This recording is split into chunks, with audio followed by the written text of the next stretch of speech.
Alrighty. The other thing of note on my chair's report was, of course, about the new ventilation system, but we'll let Hector go into that as part of his report, not to steal his thunder. At the next meeting of the MTA board on November 18th, the November financial plan will be discussed and the fair hearings will be announced as to when they will happen. Alrighty, so we don't know what's going to happen. My understanding is that the board is going to release two different plans. One, if they get a bailout, the other one, if they don't get a bailout. So it could be bad and brutal, but right now it's a little too early to tell. And then the final determinations will be made at the December board meeting, right, Lisa? Yes. I guess the bad news is that, you know, there will be, right, there's bad news. Well, the good news is that any of the cuts that are put into place will be reversible. So nothing will take place before January, from what I understand. Hector, please correct me if I'm wrong, but everything would be reversible. That they would put into, right, that they're going to release things with different scenarios. But from what I understand, the scenarios include what has been factored in was a 4% fare increase, because that has been, it's the biannual fare increase, unless, as some of the board members have called for, there are alternative mechanisms that are being considered to raise that additional 4% that do not take fare increases into account. From what I understand, there was supposed to be a briefing of the board members today, but that was pushed off till Monday. And that could be to give the MTA staff, HQ staff and budget folks more time to gather information. So you know now what I know. Hector, do you know anything more than I know? I cannot say anything more than what you said. Well said. Well played. No, we understand, Hector, believe me.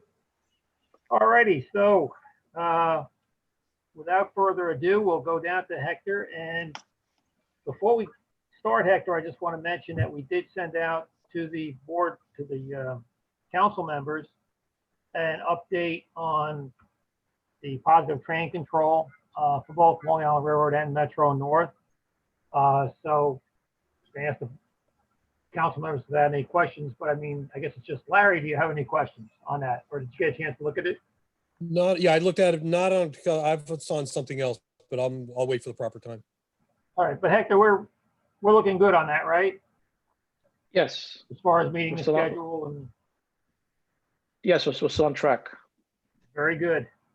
Alrighty, so there were a couple of, I don't know if you have a copy of the agenda in front of you, Hector. There were a couple of items that we just wanted to get an update on. One is the new ventilation system that's in testing and, you know, made the front page of Newsday. You want to let us know where we're at with that? How's the testing going, or how many cars have they put it in, or? Metro North is the lead. They're actually testing it first, and then we're going to follow them. And then I believe they're evaluating, and they're going to have something to say by the end of the year to see if it's working, and then if we're going to go beyond that. Okay. I had a chance to go to Metro North when they did their demo at Grand Central, and it was pretty cool. They showed what it was like and it's in the air conditioning or the HVAC systems and at either end of one of the cars that it's working in. And it works in the existing system. It's the equivalent of a MERV 16 filter. And it can be retrofitted without, whoever knew, I would say, without that much money to put it in the entire fleet would be only about $13 million for Metro North, probably about $11 or so million for Long Island Railroad, from what I understand. A drop in the bucket, but all things considered in terms of what many of the other expenditures are for filtration and now cleaning that's not that extensive or expensive. And then separately from that, 2 weeks ago, there was a vendor approached us about demonstrating this atomizer little gadget that, so we did a demo at Jamaica on a train. They put this thing on there and it takes they used it with hydrogen peroxide and it kind of diffuses it and atomizes it throughout the train. And it was, they only had 1 unit. So 1 unit was going to take like 20 minutes. If you put 2 units, it would take like half the time. But then like one negative is like, while that thing is operating, like nobody can be in the car and you have to plug it in and plug it out. So as we're testing things, right now, nothing is beating what we can do ourselves, the methods we're using, but we keep looking at other, so what they propose, you would have to install it in the ceilings and you could, but again, that would cost a lot of money and we don't know if it's going to be any better than what we're doing. All right, well, the fact that you're looking at new things is very important. But we are looking at that one. Yeah. Okay. I mean, we may use those things, say in offices or Yeah, no, I'd love to see that application go into commercial buildings, schools, things of that nature. So maybe you guys will show the way. Carlton is trying to get in. Lisa? Yes, Charlton. Carlton. I had a question, a question related to COVID-19 on the railroad. I was on the train about 2 weeks ago, and there was a man who refused to wear a mask. And the passengers asked him to wear the mask, and he cursed us out. And that's what happened. And I'm seeing a lot of that on the afternoon trains that are really packed. So when that happens, let us know right away, and we can have police, or we can respond to that same train the next day to try to get to the bottom of it. Yeah, I texted the railroad, and the conductor was aware of it because he cursed the conductor out as well. And then at Jamaica, he switched trains, so everyone just gave up on him. But I'm seeing this happening a lot. And the thing that gets me is, I wear my mask and my face shield. Other people are wearing their masks. But I've seen people eating on the trains, and this is at all times. And it's a problem. And I know the LIRRCC committee brought this up before. There was, but I don't want to talk for them, so I'll just leave it at that. And I'll let the chairman do what he has to do. Okay, Carlton, thank you. All right, so I think we hit the ventilation system. The new leaf technology. I understand you got some new equipment to clear the tracks of the leaves and the grime from the, the film that it leaves and grinds the wheels and whatever. Yeah, so last year, the first test of it was last year, and it was this European company, LPS, that they wanted to demonstrate this technology, which is a laser, kind of like when you have LASIK surgery. So the laser is mounted on a train, and we work with our maintenance of equipment folks, work with the vendor to make it fit and make it work for us. So when they first introduced this, it was only 15 miles an hour. And what it does is, as the train is moving, it zaps.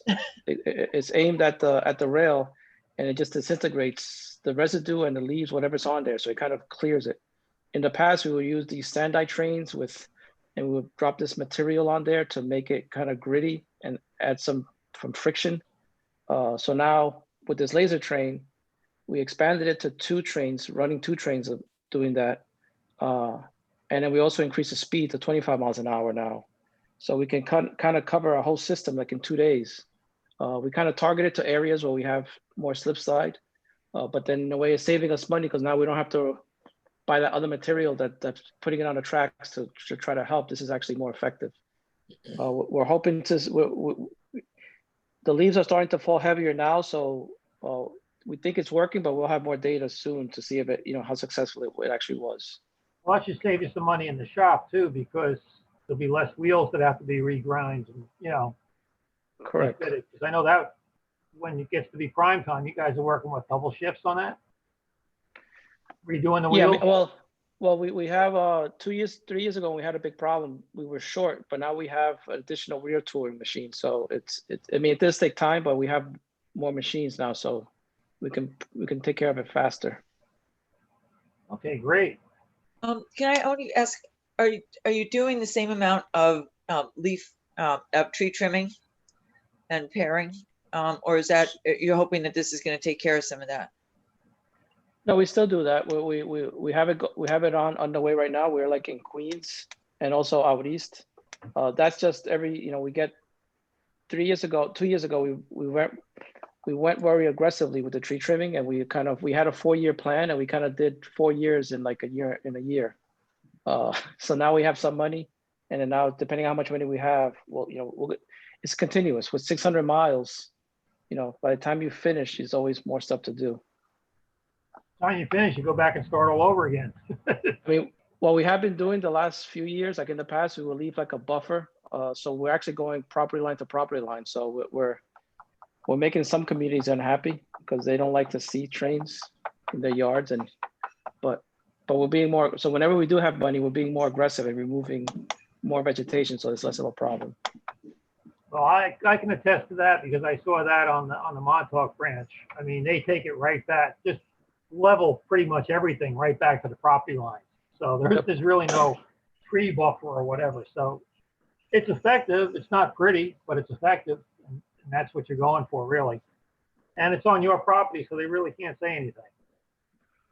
Yeah, and even now, lately, the last year, every time there's been a storm, whether it's snow or hurricane or anything, it's the trees that are falling. Most of them are coming now off of our property, which we can't touch those trees. But right. So we still have incidents, but it's not coming. It's coming less from our property. With the we had a note here about a COVID-19 I guess that means about ridership. How are we looking? We still riding around 30% of pre-COVID ridership? Ballpark? It's still 27. It's kind of flat, about 27%. Ouch. Gary, can I stick in here? Yeah. Hector, let me ask you a question as far as what the MTA board is thinking. What are they thinking as ridership is going to go up to? What are they thinking? Do they think at the let's say January, the end of the year? What are they really thinking? Well, right now there was that report that was done over the summer, so like we're kind of a few percentage points ahead of what was anticipated. But I mean, we really don't know.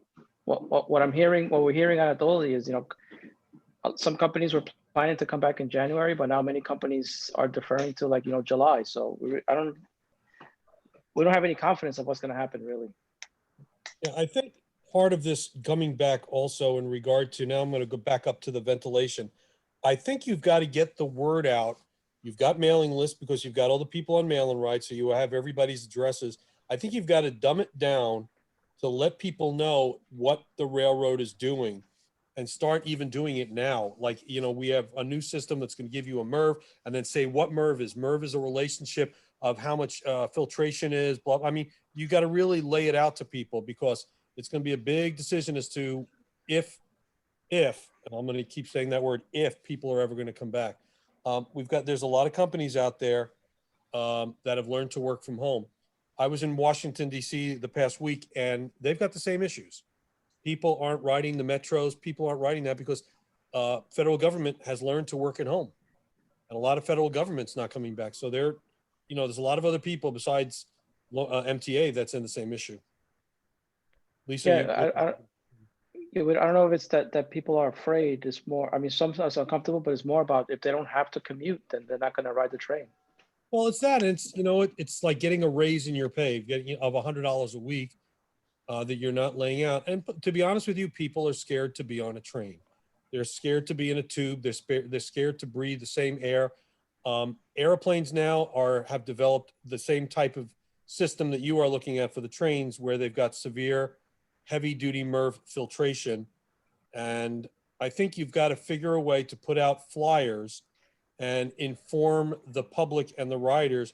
This is what we're doing now. This is what we're looking at. This is what we're trying to achieve. And it's got to be dumbed down in a way to say MERV. You got to say what MERV is. You know what I'm saying?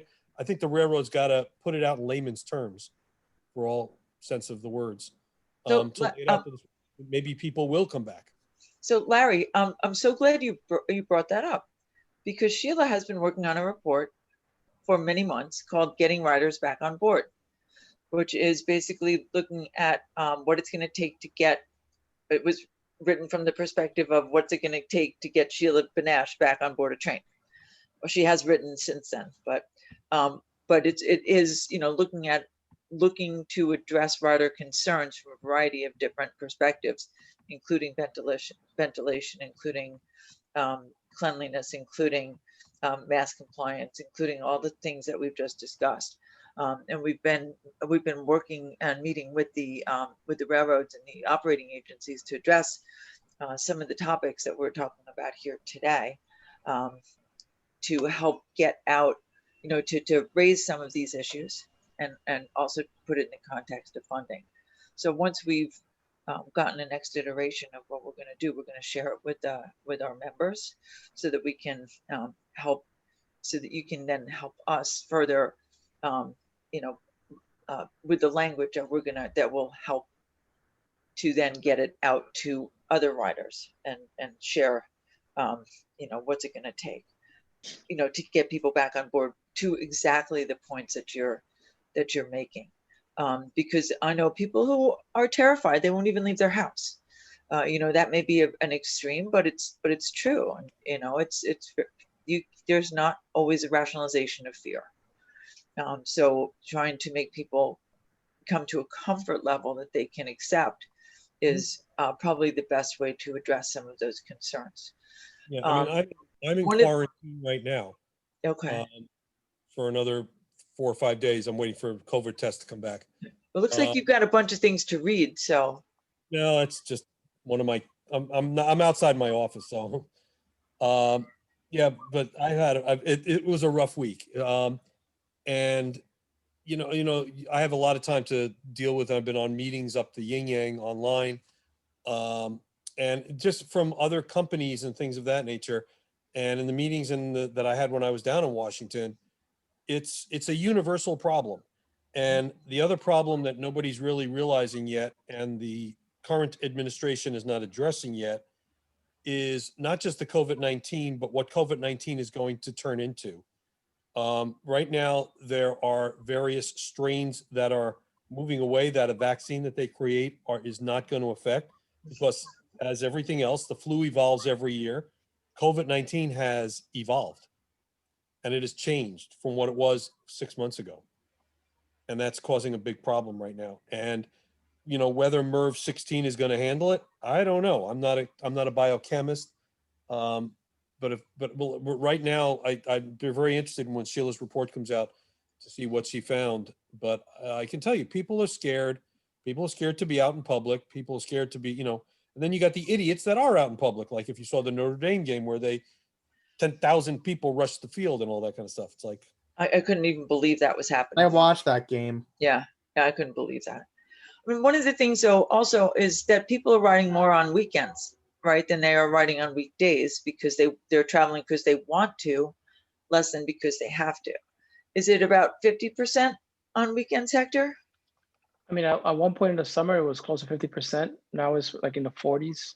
Yeah, I think it's higher going in Metro North territory because of the leaves, but it's leaf peeping.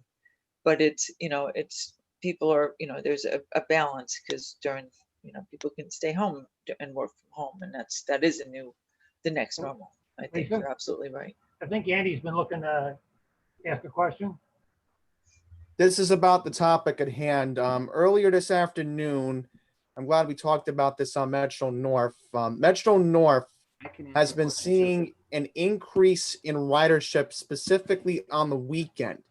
And I had told, obviously, everybody on the call today, especially Randy, that I do expect to see the numbers slowly go up post-Thanksgiving, because the city is getting ready for the traditional holiday traditions, obviously.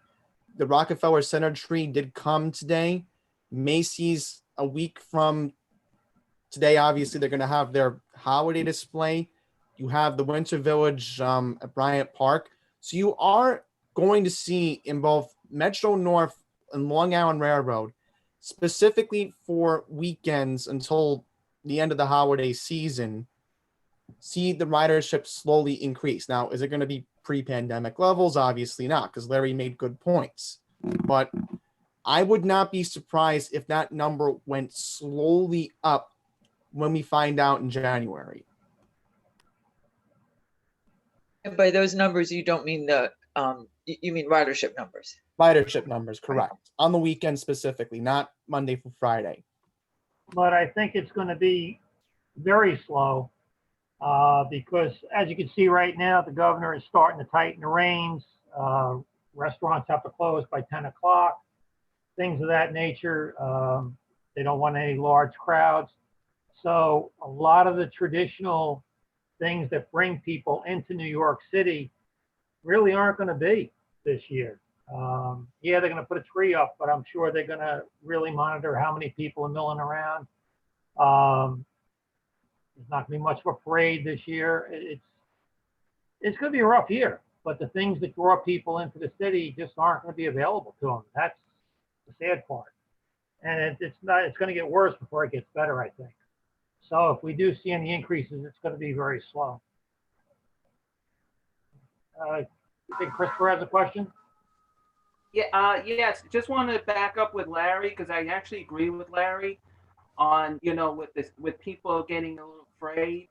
It's not just, with the Long Island Railroad, it is a concern because it's the people want to know, is that train going to be clean? Is the train going to be running? With some track works going on, it's the stress levels and the pressure. Because I have to say this, from my other borough, from the other counties, from Queens all the way out to Long Island, some of them are paranoid, very, very nervous to get on a train. But now once Hector, you did one way I'm going to say, Hector, your boss did one thing was we tell people, look at the train, before you go. If you see it's shiny. Trust me, I have some people who now goes on the train. They said, any cleaner I go on, and I'm going to tell you, it's not me saying this. This is the person saying this. Any shiny of this train is the sun glare on it. I'm going to be blind because it's very clean. But, you go on to another area, say like you go from Suffolk County to Connecticut, it's a different world there because some trains are clean. It's not easy to get them clean because you never know what's going to happen on their route from A to B. One other thing to add is one thing I have seen, because when I do the mass force in Brooklyn, I've seen a lot of people going near Atlantic more. And I have to say it's gotten a little more crowded at the Atlantic platform in Brooklyn because I see people using the Long Island Railroad. And I'm seeing people running again to the train like it's leaving in 1 second, but they don't realize they got 3 minutes. So I think we need to, and I'm saying is I agree because with going to Penn Station, it's like you don't want to be overcrowded there, but Atlantic is something I'm seeing a little bit too, especially if people want to go out to the islands, especially to the farms, the education farms. So I'm seeing they're showing up some events too. So I hope we can all, I agree with Larry, we need to put something up to encourage this, maybe from websites to signages and everything. All right, Well, thanks, Chris. I think Charlton's got a question. Yeah, I have a point to make. And the point to make is the reason why ridership is down on the weekends that was alluded to is because of the track work on the main line. And one of the issues that Passengers United has, and my whole team, including Matt Camper, our regional director for Long Island, is that there's hardly any shuttle buses running on the main line at the stations that are closed. We've been complaining about this to the Long Island Railroad. We've testified about this at board meetings. And I was out there about 3 weeks ago in Hempstead. And let me tell you, it took me 2.5 hours to get from Hempstead to Mineola because they were only running a shuttle bus every 2 hours. And then I was told to take the N41. I get on the N41. I was waiting at the bus stop and they tell me at the bus terminal that there's buses missing.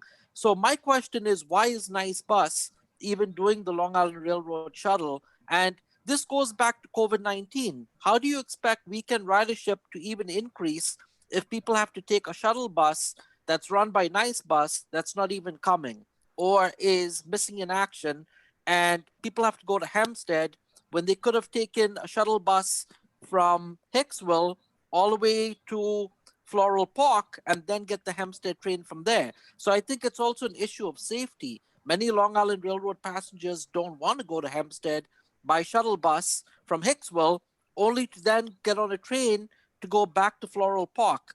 I think this is something that really needs to be changed. We've been writing letters about this, and I think Lisa Daglian knows our position on this. So I just wanted to make that point. But also, Penn Station, you have so many homeless people. So the other night, I saw homeless people sleeping on the platforms. How are homeless people getting on the platforms at Penn Station? Isn't the MTPD supposed to be preventing them from coming down? So I know we're talking about getting people to come back, but how are people supposed to feel comfortable and safe if the MTPD is not enforcing the rules and regulations at Penn Station? That's all I have to say. So. Okay, thank you, Carl. All right, we had on the list financial update and fair hearings. So we know that's not going to be announced for the next MTA board meeting. Financial update, again, we'll get that at the MTA board meeting, the two different scenarios, whether we get a bailout or we don't get a bailout. So basically, we're not really going to have anything to report on that probably until January. Is there anything else for Hector? Andy, you raise your hand or you just got a headache? No, Gerald. Jason wants to say I something. have a point to bring. What Charlton is saying is true. And as we know, we should be 6 feet from each other. When you have a packed bus that's not run by the MTA and doesn't run frequent, how do you want people to keep 6 feet distance? And if the bus comes overcrowded, you will have people standing or people left stranded. So my point to you, Hector, is what you guys are going to do about this situation, and being that we are still under COVID. Oh, real quick, if I can just jump in, I just wanted to make one point. I saw a Nice bus that was parked for 3 hours in Hempstead, wasn't moving. And Lisa, I wanted you to find out, if you can, why is it that the MTA is paying Nice bus to not run the bus? The bus is just sitting there. And they told Hold on, me, Charlton, we don't, so Nice Bus is not run by the MTA. You Right. do know that. no, I do. You're correct. But the Long Island Railroad is paying them for shuttle buses to provide for the Long Island Railroad.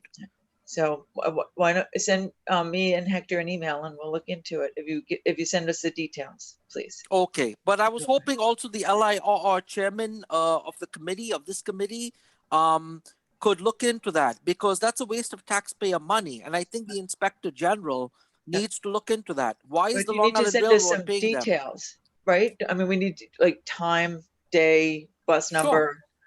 There could be that it was on a break. Could be there wasn't a driver, right? So I just need called some additional Hector. information, right? The day it happened, I called Hector. I sent the video to the Long Island Railroad Twitter page. And I believe I did notify some of the board members, but I mean, I'll definitely send you an email again. That's not So a problem. Let's let Hector, I believe, was about to actually respond. So let's let him do that. Which one do you want me to respond to? Well, Starting I with would John. start with Jason, and then Yes.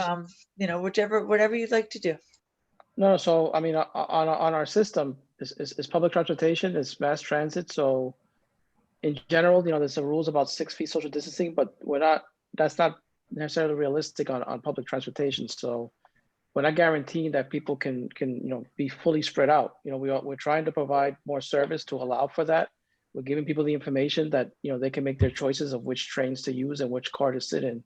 But we can't guarantee that people have to wear masks, but we can't guarantee that's going to be 6 feet on at all situations. Now, let me chime in something else, if you don't mind, Jerry and Lisa. Yeah, go ahead. In regard to the crowded buses, you can, all right, let's put it this way.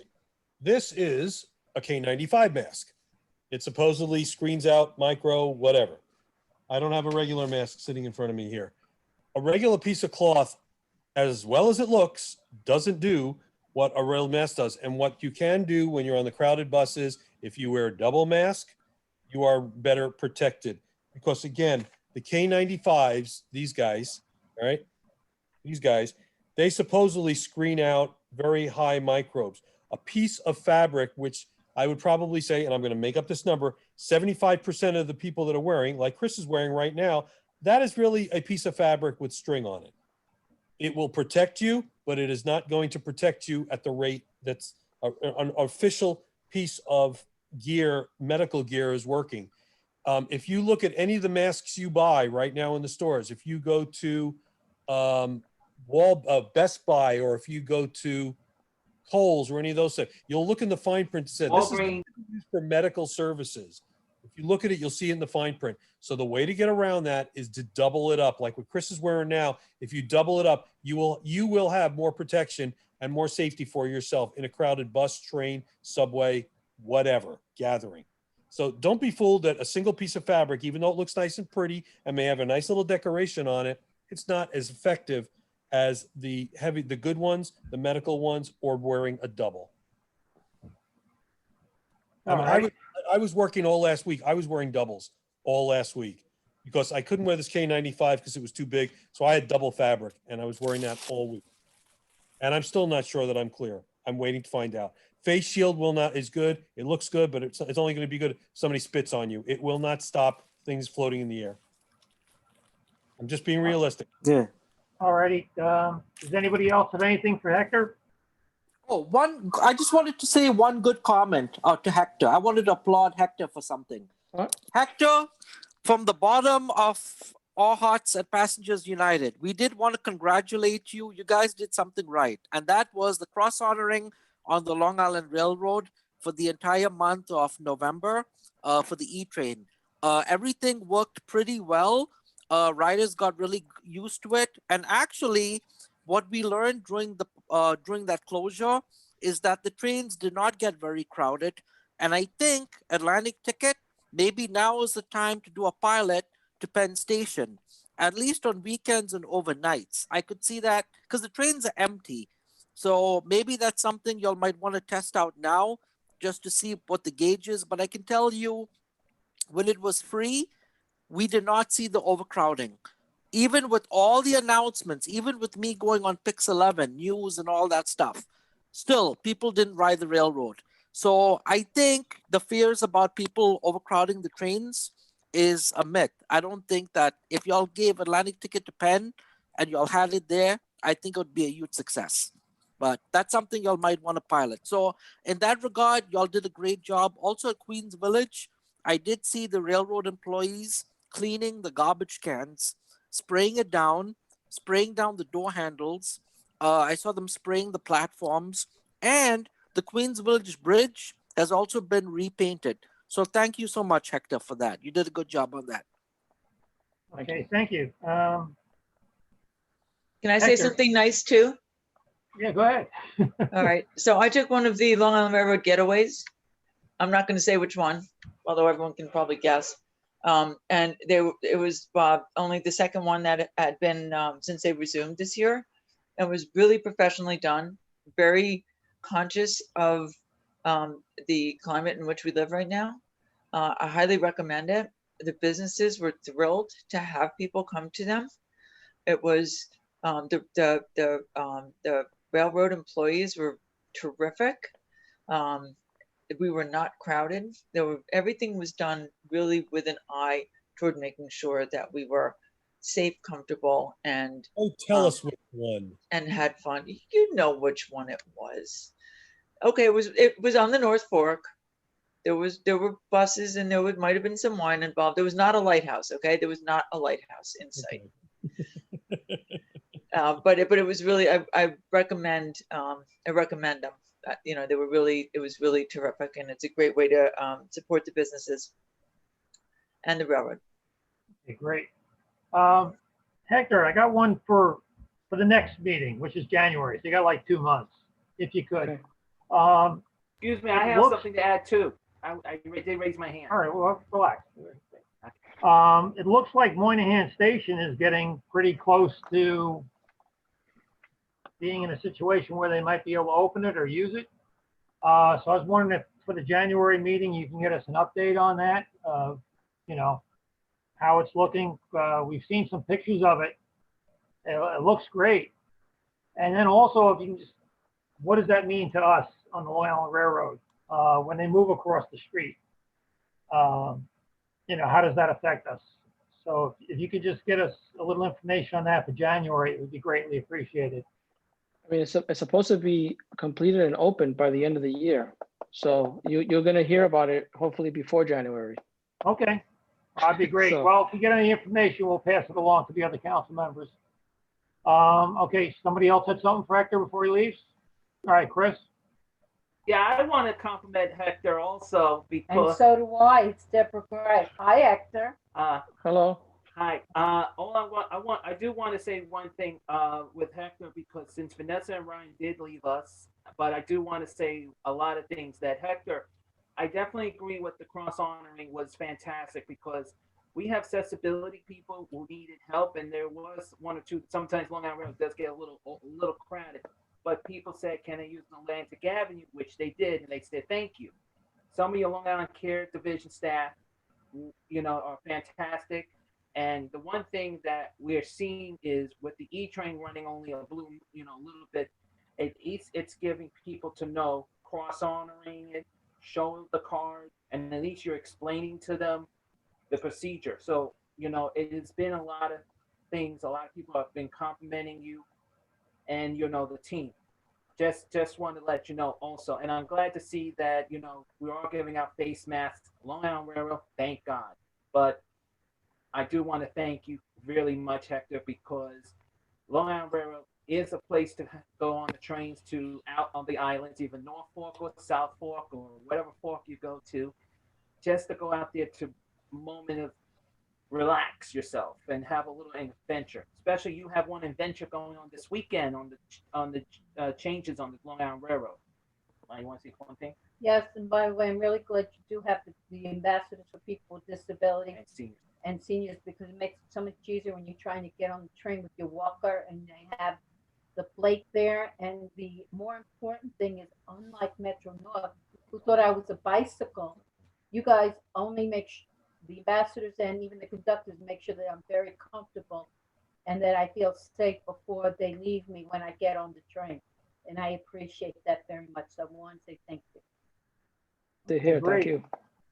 All righty, so I think that's it for Hector. Hector, we greatly appreciate you.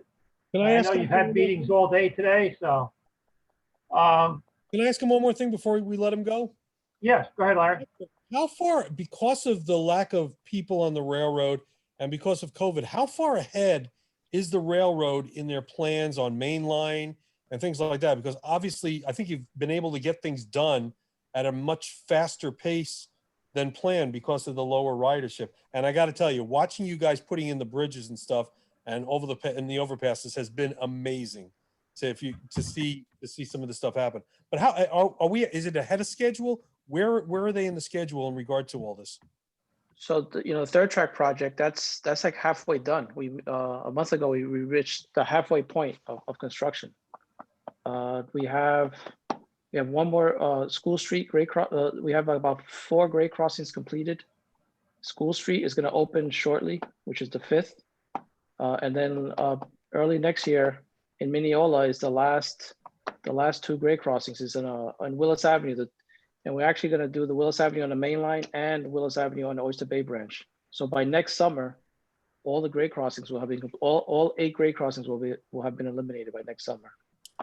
Is that ahead of schedule, or are we on the original schedule? They're on the schedule that they had planned. So, and actually by next summer also, most of the civil work, which is like the bridges, the grade crossings, I think the retaining walls, most of the outside construction should be almost done. So then after that, it's just really all the railroad systems, the track, the signal, the power, the communications. So the last year and a half of the work would be just the railroad portion of it. Okay, I was just kind of curious where we were at. Sorry. Okay, great. Thanks, Hector. All right, so I think we're, Carlton, what's up? Yeah, I just wanted to know on East Side Access, because I see the pictures of the tracks and the station, Grand Central being built. What's the status of that, Hector? It's still scheduled to be completed in December 2022. So the budget cuts that's coming down because of the stimulus, that doesn't affect anything, right? No, so third track and East Side Access, those projects were fully funded separately from, you know, what's going on now. So that construction is underway and it's not in jeopardy. Right. And I noticed with the new Penn Station, track 20 and 21 doesn't go into the new Monaghan complex. So how many tracks go into the new Monaghan complex for Long Island Railroad? Well, for Long Island Railroad, you're still going to board in the existing Penn Station. The new Moynihan is going to be a place if you want to, you know, use the facilities there, use the, you know, it's going to have restaurants and things, and or just have more space. You'll be able to access it from the west side. But our trains are still going to board at the existing station. Amtrak is going to move into the Moynihan terminal for their trains. So that'll relieve some crowding at Penn. Oh, so Long Island Railroad customers will still have to go through the concourse and go back to the 7th Avenue side. Or 8th Avenue. Okay. Are they going to, Hector, are they going to increase, like make announcements now for Long Island Railroad on the old Amtrak complex, complex and things of that nature? So this way riders can be up on that deck too? Actually, I don't know what's going to happen there. I mean, so later this year, early next year, once they finish open Moynihan, at the end of the year, also the new entrance at 33rd Street is going to open up in December. You know, right by the McDonald's tracks is, the new entrance is going to open. And then the connecting concourse, they're going to start construction on wide. Remember, they're going to widen that and raise the ceilings a bit. And I think, will the new Penn Station, the Monaghan Station, will it be open on weekends and will it be open 24 hours? Because I noticed the West End closes at like 11 p.m. now. I don't know. We're not operating that thing. So I don't know what their hours are going to be, but I mean, Amtrak works 24/7, so they have to be open 24/7. The plan was to be 24/7, just like Penn Station. Yeah. Oh, so that's going to be a challenge for MTPD and security then, because the homeless situation has really been bad the last few days, guys. I've seen homeless people sleeping on the Long Island Railroad portion, like they're just sleeping on the floor, like you have to walk over them, like it's that bad. You know where the West End concourse and where the subway goes into that whole passage area over there? Like after 10:30, it's like a madhouse. You can't even walk up those steps over there. You see the homeless sleeping, and security is having a hard time getting them out because there's only one MTPD on a scooter. And then if you go in the middle of Penn Station by 7th Avenue, I see like 10 MTPD officers just sitting there. But the problem is, you know, you need someone by the 8th Avenue corridor, and then you need a cop up by the 7th Avenue 1 and 2, 3 train platform. So at least if something happens over there, the cops can respond to it right away. It seems like if a fight breaks out, it takes the cops like 5 minutes just to get over there. And I also noticed one good thing that the MTPD did was they put up gates. You know where the central corridor is? They are now closing off there. But Charlton, hold on a second. You got to breathe in between your sentences. Is there Amtrak? Isn't Amtrak police have some role to play in this too, Hector, in terms of monitoring Penn Station? Yeah, it's a combination of MTA and Yeah. Amtrak. Okay, so Is that group? What is it? I forgot the name. Wasn't there BRC? Also, that's a homeless outreach. Does that still exist? They Yes. do. Right. They do. Well, all right, Hector, can you reach out to them on behalf of us and Riders Passengers United, right. to that area? They used to have an office when you came down the 7th Avenue stairwell on the right side. I don't know if that's still there.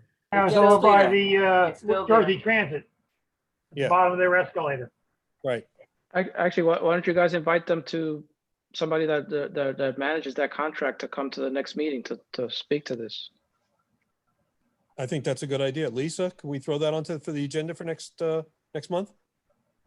Well, January. We don't have a meeting for December. but- You know what I meant. Next Yep. time. All righty. So Jerry, don't ask if there's any more questions, because they're gonna keep Yeah, no, asking. I think we Actually, can open Jerry, up. Sorry, Jerry, if I may, Yeah, all right. since you guys brought that up, why don't you bring it at an overall PCAC meeting next month as well? Because there might be issues with the other councils. They're having the same thing. It's really an issue that's, I mean, BRC is specific Penn to Station. Penn Station. I was going to make a suggestion, Lisa, if you don't mind. Would you like to ride the train with me overnight and tour Penn Station overnight to see the homeless situation done it. unannounced to the MTA? Been there, done it. Okay.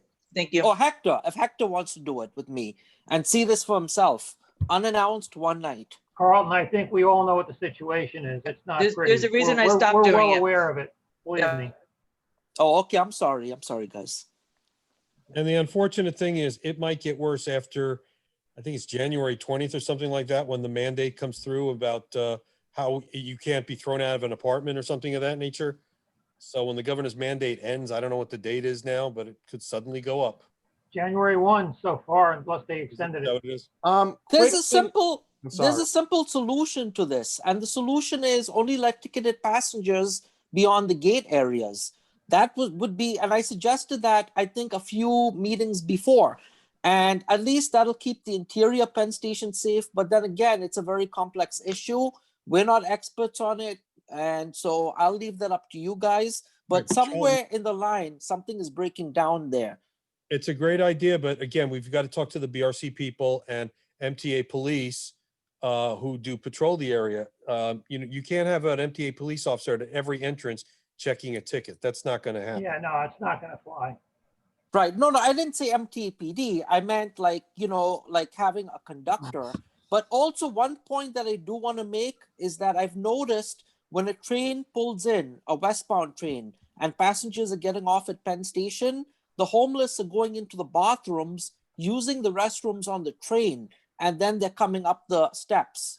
So that's another issue where MTPD needs to start checking the restrooms when the empty trains are pulling in, and they need to make sure the doors are closed. Because even on NJ Transit, they're finding homeless people sleeping in the empty trains parked in Penn Station. And I suspect it's happening on the railroad as well. Because some conductors have told me that they've had homeless people sleeping on their trains.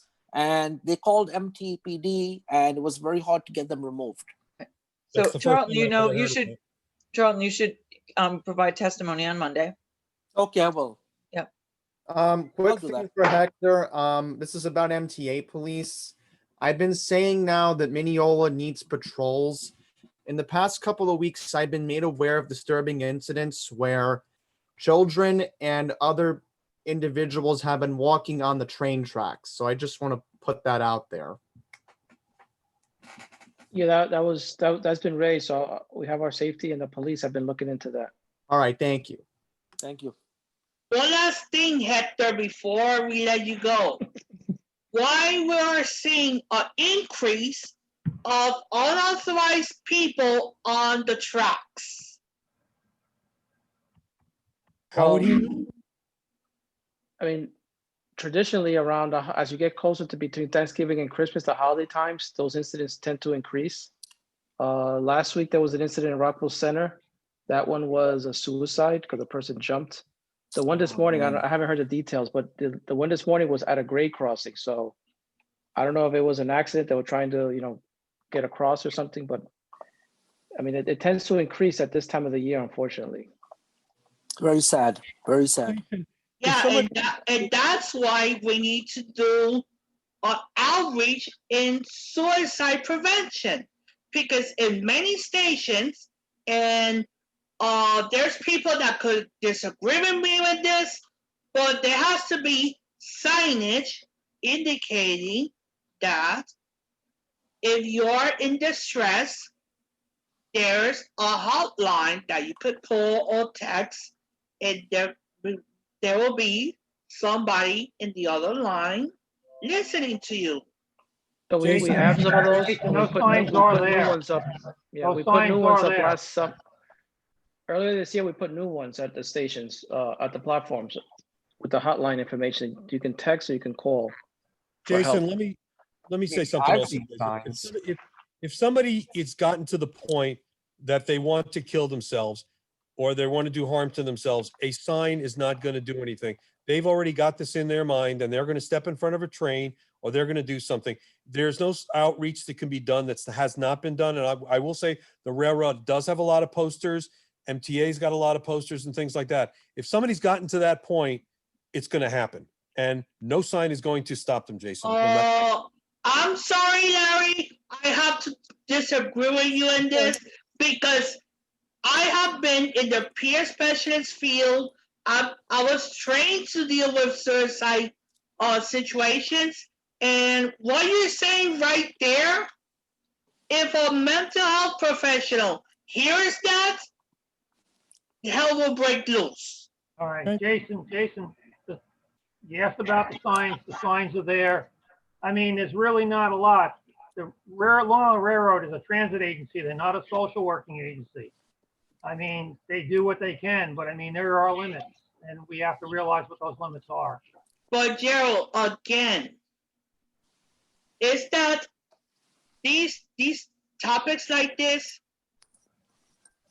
it has to be managed in a way that we cannot, every comment that we do, it can affect other people. Okay. Point taken, Jason. Jason, Taken. you made your Thank point. Can I ask Hector Okay. 2 questions? Can I ask Hector 2 questions? I'll try to keep it quick. I got 2 minutes because I have something at 5:30, but go ahead. Yeah, all right. First, I have New Jersey Transit. first question is simple, but no easy answer. There's been numerous train breakdowns.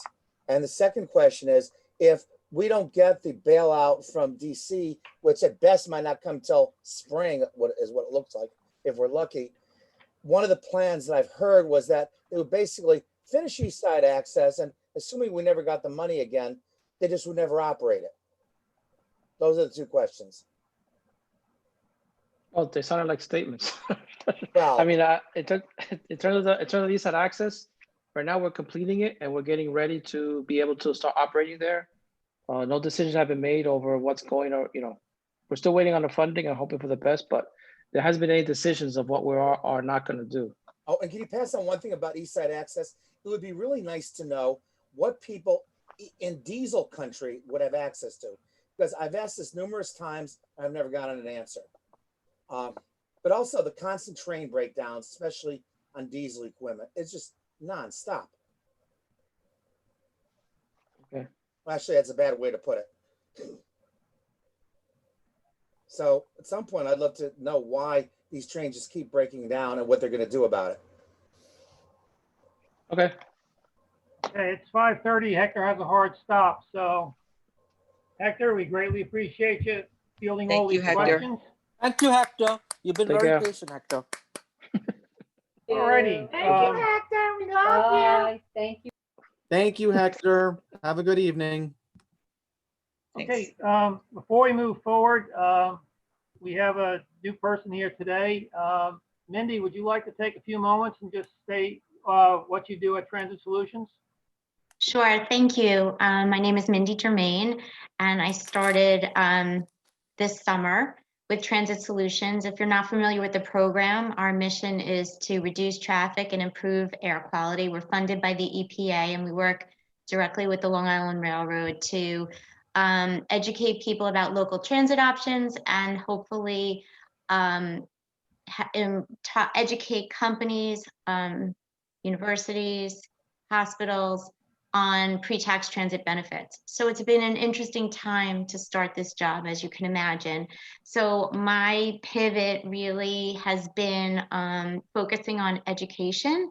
I'm launching a program, I'm calling it the Long Island Library Tour now, where I am going to libraries and doing something called Transit Solutions Bingo, where we go over terms like everything from LIRR cares to the getaway packages to what your local transit options are, depending on what library I'm in. And it's an opportunity, instead of using numbers, we use terms, and it's an opportunity to just educate people. And obviously a large theme is safety, and educating people about what the railroad is doing to keep people safe and what people can do, as Larry was saying, to keep themselves safe. So I'm doing that. And I'm also, meeting with companies that are asking me, is it safe? And I'm arming them with the information to help them feel more safe. I also think, going back to what Lisa said, that the local getaways is going to be a big thing, as most people who normally go away over the winter are not going to be. So this staycation concept is a really nice opportunity that the railroad puts out with a lot of different group travel excursions. So I'm looking forward to working with you all. And even though it's an interesting time to start, I'm really excited to be part of the community. Okay, thank you, Mindy. Really Thank you, Mindy. appreciate that. Thank you. All right. It sounds as though part of what you do is transit literacy. Yes. That's great. Yes. Okay. Also, that's a good segue, because Mindy did mention about pre-tax benefits. Mindy, one of the things that we're trying to work on now, and hopefully now that the election's behind us, we can, because don't get me wrong, we believe in pre-tax benefits, and we like, the wage work plans and plans such as that. But we've had an unusual situation with everything shutting down in March, and a lot of riders working from home or not going into the city as often. They have all this money in wage works that they can't access, or they can't use. One of the things we're looking to try and do is get the federal government to allow a one-time exemption that people can withdraw this money because of the situation with, they had money withdrawn, they can't use it. So they have money in the accounts. We're trying to figure out a way that they can recover their funds. Whether we can get this done or not, I don't know, but that's one of our functions right now, because from what I understand from some riders, there's actually an expiration to it, and they're afraid of losing their money entirely. So again, something we're working on. Lisa's going to do some follow-ups with some federal officials over the next week or so, and we'll see what we can get done. And Jerry, the big issue with a lot of that, getting the money out, is that money was taken pre-tax. Right.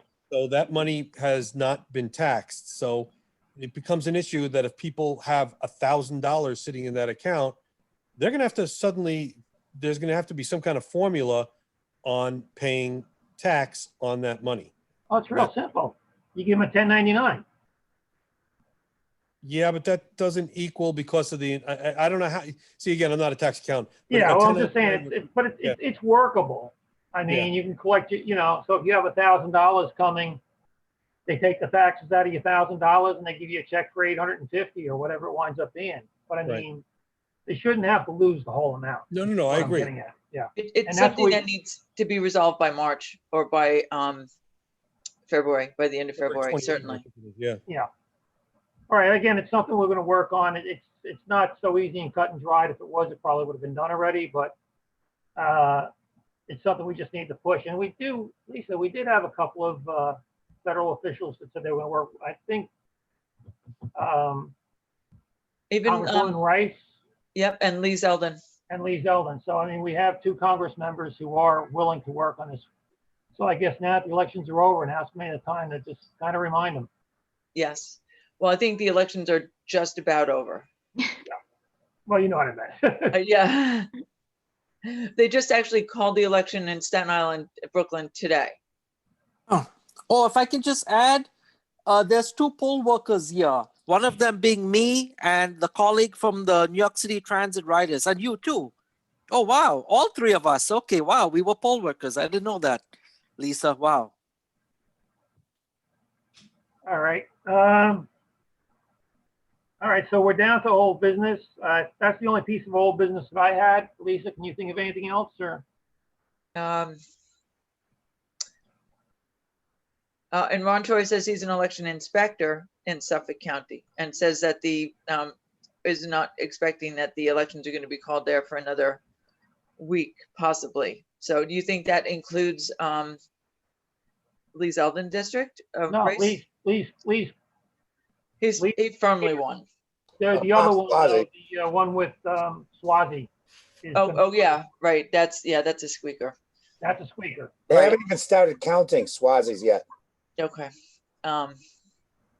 I think no. I think that is. I think that was our primary old business. Okay. And I mean, we could still follow up with them anyway. I mean, because the electioneering portion of it is done. So, Yes. I mean, now they're back in their offices. So I mean, Right. now they're back to tending the business, or at least Right. hopefully they are. I'm also going to put in a plug for Jerry. Will be appearing on a panel on December 2nd with Vision Long Island on the transportation panel for their summit. In fact, I was participating in their planning meeting on Tuesday night, and somebody from Senator Gillibrand's office was on that panel from her Long Island office. So I'm going to get that person's contact information so that I can loop them in too on the wage work stuff.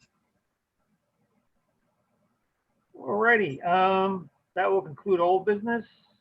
I don't have any new business. Larry, do you have any new business? No, we covered everything kind of all intermingled.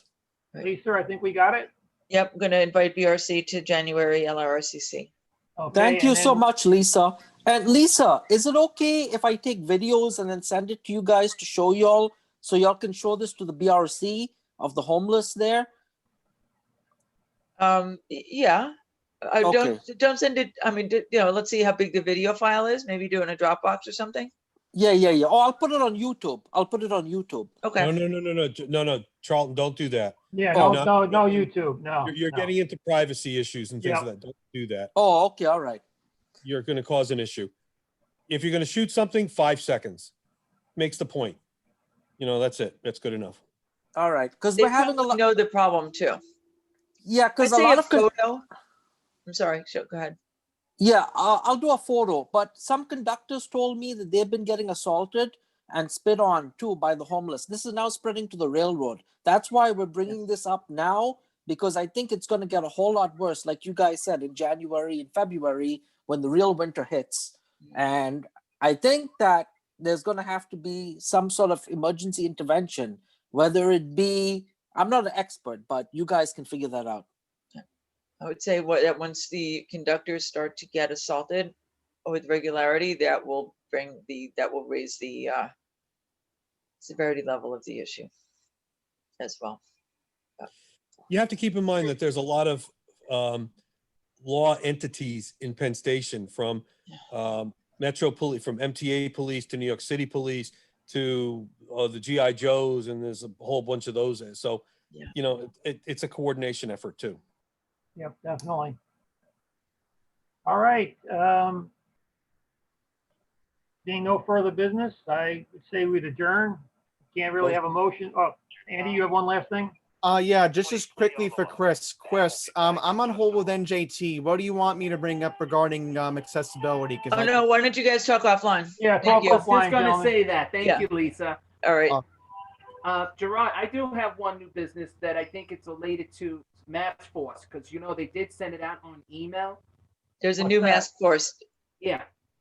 And to answer Lisa, your question, the other meetings, they're actually available on when instead of you putting your comments and complaints on the website, put in Quest. Then you'll see Mass Force. If you don't get on November, you got a chance to do it in December. It does work. I tested out at least 20 people, and now they're happy. So we got reinforcements. Okay. That's good. All Okay. right, move to adjourn. All righty, before we adjourn, I just, since we won't be back till January, I just wanted to wish everybody a happy Thanksgiving and a happy holiday season, whatever you celebrate. And Happy New Year. If we don't see you, And happy New Year. Happy Let's hope New Year. 21 treats us better Happy than New 20 did. Year. Great. Let's Yeah. put a sweet Good 21. riddance to 2020. Yeah, it's been a bad year. Yes. Right. All right, Lisa, And Gerald, Cindy, we I'll look forward to see working with you in the December future. for the Thanks so Happy much. holidays, guys. All right. Happy holidays. PCAC will be December 3rd. Don't forget.